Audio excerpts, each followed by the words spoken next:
இந்த வாரத்துக்கான தலை போட்டி இப்போதாங்க நடந்து முடிஞ்சுது. எப்பா இந்த சீசன்லேயே இது வரைக்கும் வச்ச டாஸ்கில் ஒரு ஃபன் அண்ட் என்டர்டெயின்மெண்ட் நிறைஞ்ச ஒரு டாஸ்க்னா அது இதுதான். ரொம்ப ஜாலியாக ஃபன்னாக அங்கே வந்து அந்த 6 கண்டஸ்டண்ட்டும் செம்ம என்டர்டெயின்மெண்ட்டாக விளையாண்டாங்க. லிட்ரலாக சிரித்து வந்து நான் சாப்பிட்டுட்டு இருக்கும்போது தான் அந்த டாஸ்க்கு பார்த்துட்டு இருந்தேன். எனக்கு விக்கலே ஒரு மாதிரி பொறை எரிக்கிச்சு. அந்த அளவுக்கு வயிறு வீங்குற அளவுக்கு ஒரு நகைச்சுவை வந்து அந்த டாஸ்க் நமக்கு கொடுத்துச்சு.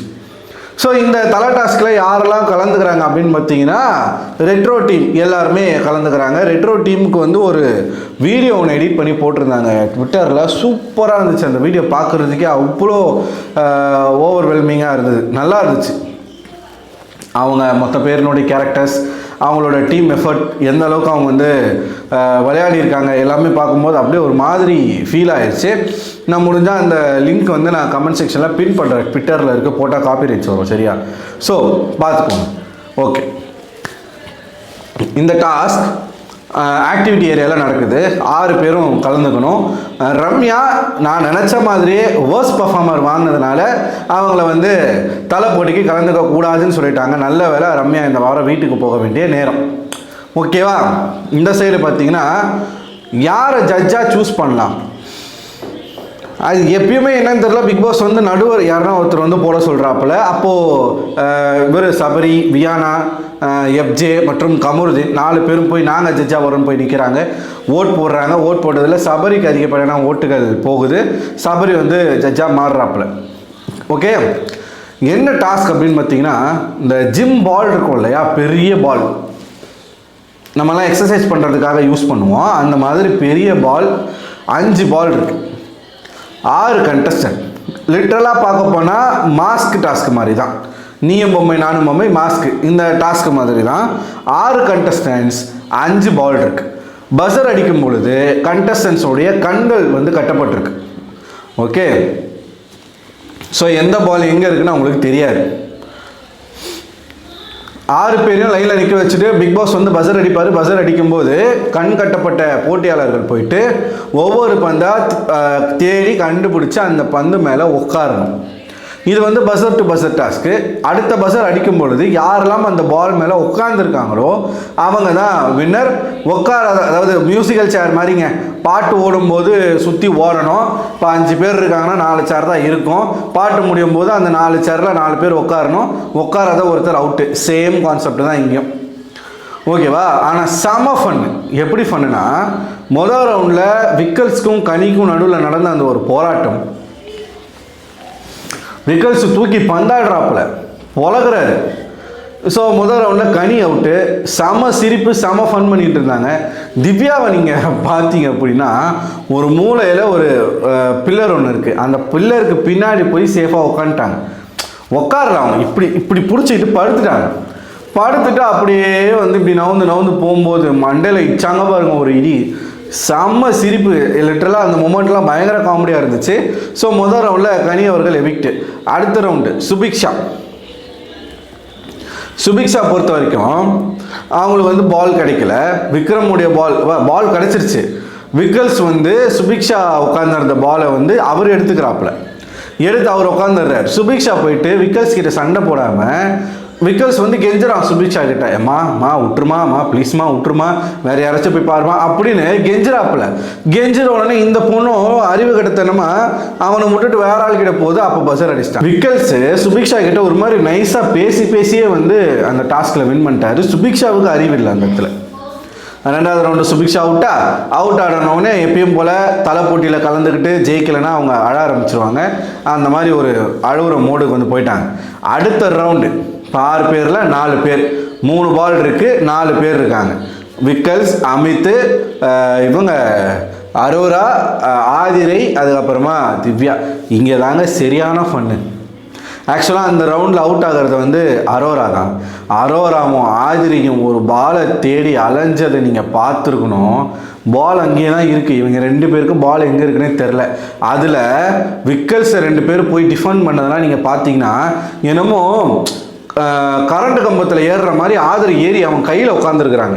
விக்கல்ஸ் வந்து பால் இப்படி வச்சுட்டு இருக்காப்புல, ஆதிரி ஏறி விக்கல்ஸுடைய கையில் இப்படி இப்படி பிடிச்சிட்டு இப்படி கால் ரெண்டு இப்படி போட்டு இப்படி உட்காந்துட்டு இருக்காங்க. இந்த சைடு இடுப்புக்கு கீழே வந்து அரோரா பிடிச்சிக்கிட்டு இருக்காங்க. அதையும் மீறி வந்து விக்கல்ஸ் வந்து வச்சுட்டு இருந்தாப்புல. நல்லா இருந்துச்சு இவங்களுடைய கேம் பார்க்குறதுக்கு, ஃபன்னாகவும் இருந்துச்சு, த்ரில்லிங்காகவும் இருந்துச்சு. அப்போது விக்கல்ஸ் வந்து லைட்டாக உசுப்புனதில் உடம்பு வந்து ஆட்டினதில் ஆதிரி வந்து கீழே விழுந்துட்டாங்க. கீழே விழுந்து மண்டையில் சரியான அடி. அதுக்கப்புறமா நடந்தது பாருங்கள், அவ்வளோ நேரமாக பாலை தேடின ஆதிரிக்கு கடைசி நேரத்தில் அந்த பால் கிடைக்குது. பாலில் ஏறி உக்காந்துட்டு அமைதியாக அப்படி வாய் மேலே கை வச்சு உக்காந்துட்டாங்க. அரோரா தேடுறாங்க. திவ்யா கிட்ட போய் 2 பேருமே டிஃபெண்ட் பண்ண போனாங்க, முடியல. இவர் அமித்துடைய பாலை பிடுங்க போனாங்க, முடியல. விக்கல்ஸ் கிட்டேயும் முடியல. விக்கல்ஸ் வந்து காலெல்லாம் பிடிச்சி இழுக்கிறான், தூக்கி விசிறி அடிக்கிறான். ஸோ கடைசியில் அரோரா அந்த ரவுண்டில் அவுட்டு. இப்போ 4 vs 3. விக்கல்ஸ், அமித், ஆதிரி, அதுக்கப்புறமா திவ்யா. அந்த ரவுண்டில் விக்கல்ஸ் அவுட் ஆகிறாப்புல. விக்கல்ஸ்க்கும் அமித்துக்கும் பயங்கரமான ஒரு போட்டி. ஆதிரி ஒரு பால் எடுத்துகிட்டு போயிட்டு ஒரு ஓரமாக உட்காந்துட்டாங்க, திவ்யா ஒரு பால் எடுத்துகிட்டு போயிட்டு ஓரமாக உட்காந்துட்டாங்க. விக்கல்ஸ் வந்து அமித்தை போயிட்டு நான் பிடிக்கிறேன், ஓவர் கான்ஃபிடென்ட் அவருக்கு. அமித்தை டிஃபெண்ட் பண்ணிவிட்டு பால் எடுத்துடலான்ட்டு. அவர் வந்து இவன் மழைனா அவர் வந்து மலைக்கெல்லாம் மலை அப்படி இருக்காப்புல வச்சு போட்டு புரட்டி எடுத்து கடைசியில் விக்கல்ஸ் வந்து அவுட்டு. ஸோ திவ்யா, ஆதிரி, அதுக்கப்புறமா அமித் ஃபைனல் ரவுண்டில் செமிஃபைனல். அங்கே தான் நீங்கள் பார்த்தீங்கன்னா அங்கேயும் பயங்கரமான ஒரு நகைச்சுவை. என்னென்னா, ரொம்ப நேரமாக திவ்யாவும் ஆதிரியும் பாலுக்கு தேடிட்டே இருப்பாங்க. ஓகேவா, பால் கிடைக்கல. ஆதிரி வந்து திவ்யா கிட்ட கேட்டுகிட்டே இருக்காங்க, திவ்யா பால் கிடைச்சிருச்சான்னு கேட்டுகிட்டே இருக்காங்க. திவ்யா வந்து கிடைக்கலடின்னு பதில் கொடுக்குறாங்க. சொல்லாமல் இருக்கும்போது ஆதிரி சொல்ல மாட்டாங்களே அப்படின்னு வந்து சொல்லியிருப்பாங்க. அதனால திவ்யாவும் சொல்லிட்டாங்க. ஆனால் ஆதிரி என்ன பண்ணிட்டாங்க, அந்த இடத்துல ஸ்ட்ராட்டஜிக்கலாக அவங்களுக்கு அந்த பால் கிடச்சோன்னே திவ்யா வந்து ஆதிரிக்கிட்டே போயிடுவாங்க பிடிக்கிறதுக்கு. அப்போ ஆதிரி வந்து பாலை வந்து கையில் தூக்கி வச்சுட்டு நிற்பாங்க. பால் கிடைச்சிருச்சான்னு கேட்கும்போது இல்லைன்னு சொல்லுவாங்க, இல்லை என்கிட்ட இல்லை அப்படின்ட்டுருவாங்க. அதை நம்பி திவ்யா நகர்ந்து வந்துட்டாங்க, பெல் அடிச்சது, ஆதிரி வின் பண்ணிட்டாங்க. ஸோ அது வந்து ஒரு நல்ல ஸ்ட்ராட்டஜி தான், அதில் வந்து குறை சொல்கிறதுக்கு ஒன்றும் இல்லை.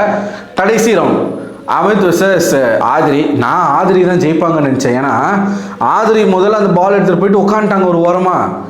அமித் அந்த சைடு வரவே இல்லை. பிக் பாஸ் மொத்தம் அந்த டைம் பஸ்ஸர் அடிச்சிருந்தார். அப்படின்னா இந்த வாரத்துக்கான தலையாக ஆதிரி தான் எடுத்திருப்பாங்க. ஆனால் பிக் பாஸ் என்ன பண்ணிட்டாரு, கேம் இன்னும் கொஞ்சம் நீட்டிக்கணும்னு சொல்லிட்டு ஆதிரி பால் எடுத்து உட்காந்து ஒரு 3-4 நிமிஷம் ஆயிருக்கும், பெல் அடிக்கவே இல்லை, பஸ்ஸர் அடிக்கவே இல்லை.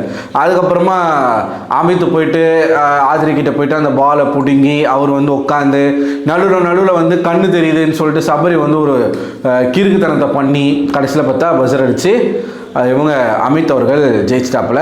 ஸோ இந்த வாரத்துக்கான தலையாக 10வது வாரத்துக்கான தலையாக அமித் அவர்கள் தேர்வு செய்யப்பட்டிருக்காரு. தேர்வு செய்யப்பட்ட கையோட வந்து டீம்ஸ் எல்லாமே பிரிச்சுட்டாப்புல. கிச்சன் டீமில் 6 பேர் போட்டிருக்காரு, பாத்ரூம் கிளீனிங் டீமுக்கு 2 பேரை போட்டிருக்காரு. அது மட்டும் இல்லாமல் ஹவுஸ் கிளீனிங் டீமுக்கு மினிமம் 4 பேர் வேணும், அவங்களுக்குமே 2 பேரை கொடுத்துருக்கிறாரு. ஆனால் விசில் வாஷிங்க்கு 4 பேரை கொடுத்துருக்கிறாரு, என்ன கணக்குன்னு தெரில.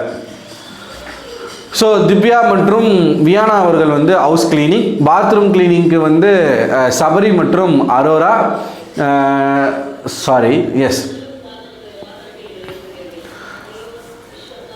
அடுத்து பார்த்தீங்கன்னா 4 பேர் வந்து வெசில் வாஷ். அதில் இவங்க பார்வதி, நெக்ஸ்ட்டு வந்து கானா வினோத், சாண்ட்ராலாம் குக்கிங் போயிட்டாங்க. மீதி 2 பேர் வந்து வெசில் வாஷிங்க்கு. சுபிக்ஷா,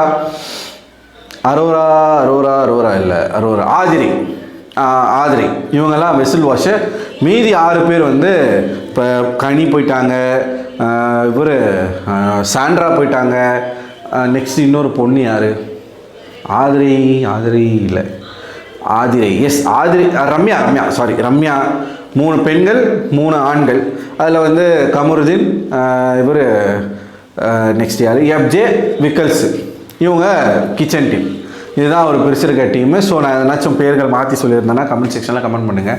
ஆனால் ரொம்ப ஃபன்னாக ரொம்ப ஜாலியாக இருந்துச்சு இந்த டாஸ்க்கு. பிக் பாஸே என்ஜாய் பண்ணதாக சொன்னார். ஸோ இந்த வாரத்துக்கு தலையாகி இருக்கக்கூடிய அமித் அவர்கள் என்ன மாதிரி அவருடைய கேப்டன்ஷிப்பை கொண்டு போகிறாரு அப்படிங்கிறத நம்ம பொறுத்து தான் பார்க்கணும்.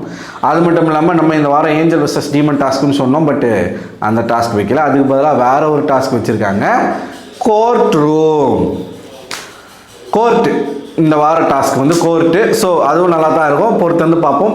உங்களோட கருத்துக்களை மறக்காமல் கமெண்ட் பாக்ஸில் கமெண்ட் பண்ணுங்கள். அடுத்த ஒரு வீடியோவில் உங்களை சந்திக்கிறேன். நான் அதுவரை உங்களிடம் விடைபெறுவது நான் அரவிந்தன்.